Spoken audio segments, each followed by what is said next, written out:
कक्षा 6 के बच्चे ध्यान देंगे।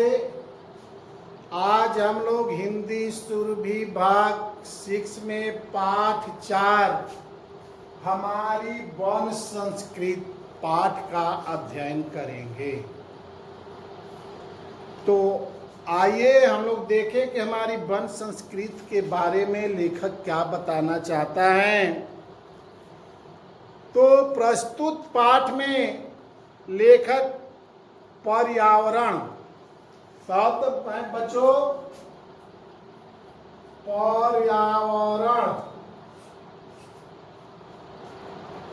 पर्यावरण में परि उपसर्ग लगा है बच्चों।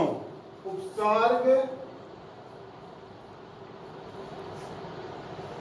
परि और धन मूल शब्द आवरण।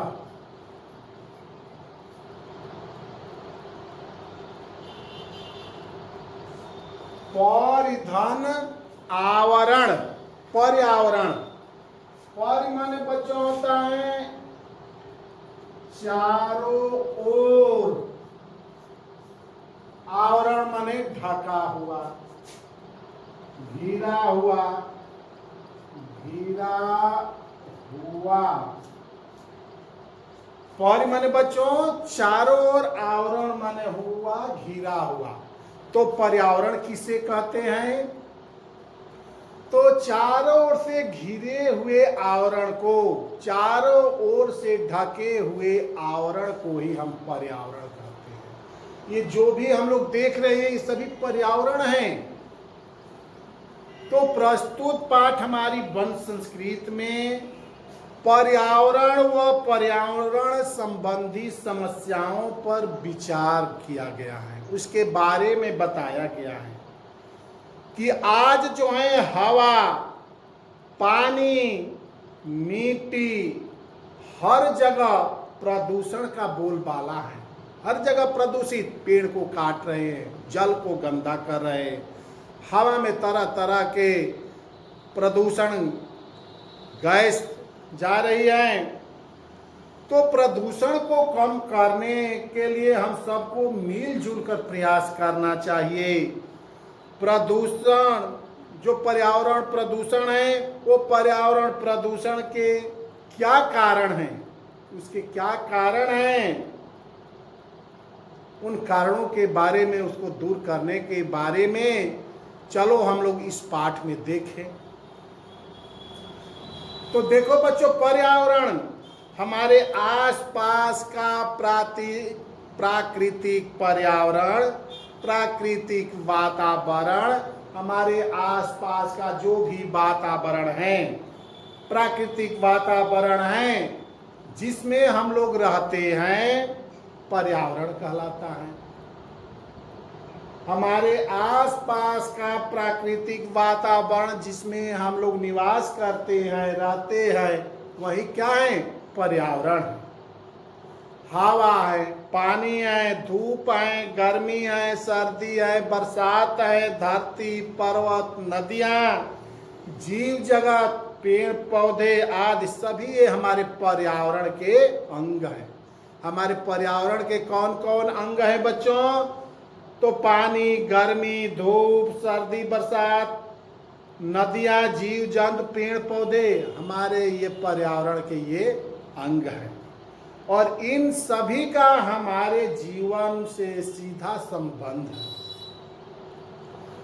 और ये हमें प्रभावित भी करते हैं। इसलिए पर्यावरण के बारे में जानना और उसे जीवन के अनुकूल, जीवन के लायक बनाना हम सबके लिए लाभकारी है। तो चलो देखें कि अपने पर्यावरण के दुख सुख को कैसे हम लोग झेलते हैं। तो प्रकृति ने धरती पर अनेक प्रकार की वस्तुएं बनाई है। इस धरती पर तरह तरह की वस्तुएं हैं जिनके कारण हमारी धरती सुंदर और सुहावनी लगती है। आपने भी हरे भरे बाग बगीचे की भांति भांति के जीव जंतु तथा मनमोहक पर्वत श्रृंखलाएं, झरने, नदियां आदि भी देखे होंगे। भला कौन ऐसा है जिनका पहाड़ों की ठंडी हवा खाने में, झरनों से गिरती फुहार दिखने में तथा नदियों के कलकल बहते पानी को निहारने में, पानी को देखने में मन नहीं लगता है, मन नहीं करता है। लहलहाते खेत खलिहान, फूलों से महकती रंग बिरंगी धरती, कुंजों के झुरमुट से आती मंद मंद ठंडी हवा और बीच बीच में जो चिड़िया हैं उस चिड़ियों की चहचहाहट, जंगल में शेर की निर्भीक दहाड़, ऊंचे ऊंचे वृक्षों के वनों में पगडंडी से रास्ते से गुजरते नर नारी को देखे हैं। तो प्रकृति के गोद में अनायास ही माता के दुलार का आनंद, माता के दुलार का सुख प्राप्त होता है। संभवतः इसीलिए धरती को धरती माता कहा जाता है। प्रश्न है बच्चों कि धरती को धरती माता क्यों कहा जाता है? ये नाना प्रकार के सुहावने पेड़ पौधे, जीव जंतु, पर्वत नदियां ही नहीं बल्कि जल के भीतर रहने वाले जीव तथा आकाश में विचरण करने वाले पक्षी, बहती हवा और फसलों तथा फूलों से लदी हुई वनस्पतियां हमारी धरती माता के ये सुंदर वस्त्र और गहने हैं, आभूषण हैं। इनसे सुसज्जित धरती केवल चित्ताकर्षक ही नहीं लगती बल्कि मनुष्य सभी प्रकार के जीव जगत के लिए यह जीवन देने वाले भी है, जीवन दायिनी भी है। अब आप ही लोग सोचिए कि जिस माँ की गोदी में जीवन, भोजन तथा दुलार और भरपूर प्रेम मिलता है, उसकी रक्षा कौन नहीं करना चाहेगा। यदि ऐसी धरती माता के सौंदर्य को कोई नष्ट करे, कोई उखाड़ दे, तो क्या कोई भी व्यक्ति उसे बर्दाश्त करेगा? लेकिन आज हमारी धरती माता के गहनों और कपड़ों की उसके अपने ही मानव पुत्रों ने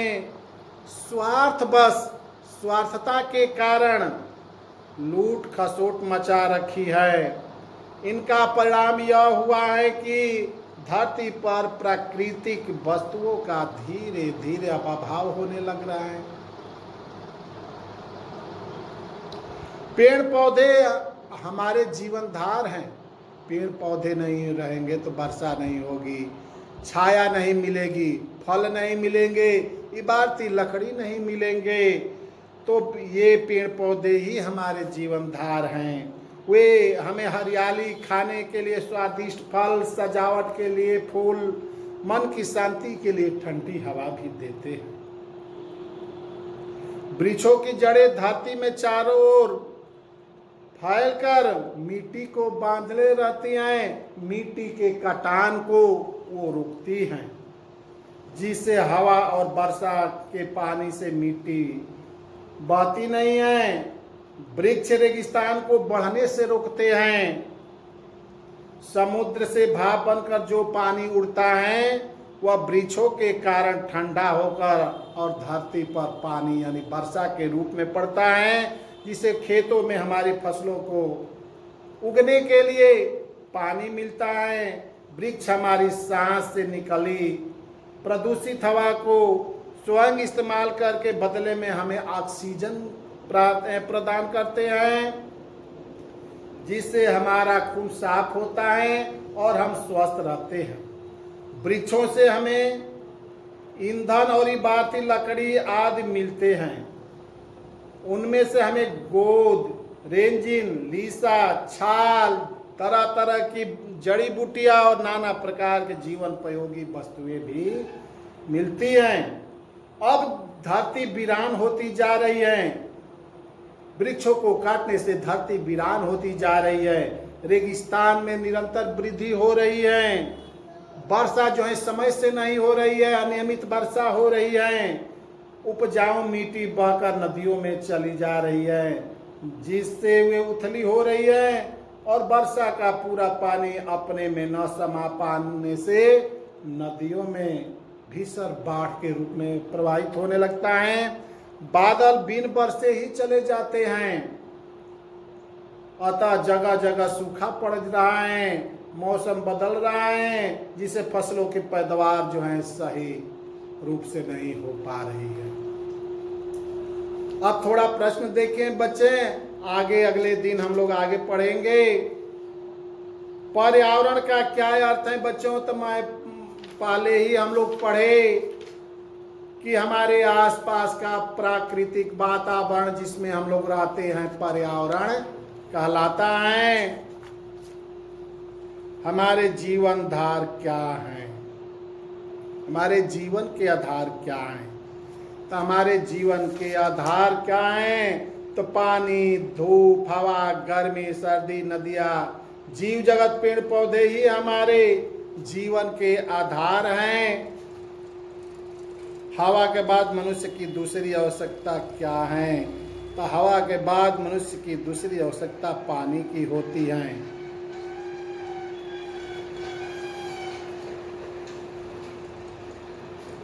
तो इस वीडियो को देखकर बच्चों इसमें मौखिक प्रश्न पूछा है, उसको देखिएगा। विकल्पीय प्रश्न में जहाँ तक पढ़े हैं जो मिला है उसको देखिएगा, रिक्त स्थान की पूर्ति कर लीजिएगा। उसके बाद लघु उत्तरी और दीर्घ उत्तरी प्रश्न हम लोग बाद में पढ़ेंगे, लिखेंगे। तो आज आप लोग पाठ 4 निकालिएगा, हमारी वंश संस्कृत, और इस पाठ का गहन अध्ययन कीजिएगा ताकि सभी प्रश्नों का उत्तर आप लोग स्वयं खोज लीजिएगा। नहीं आएगा तो हमसे पूछिएगा, उसके बाद मैं लिखाऊंगा। आप लोग एक बार इस कहानी को याद कीजिएगा। धन्यवाद।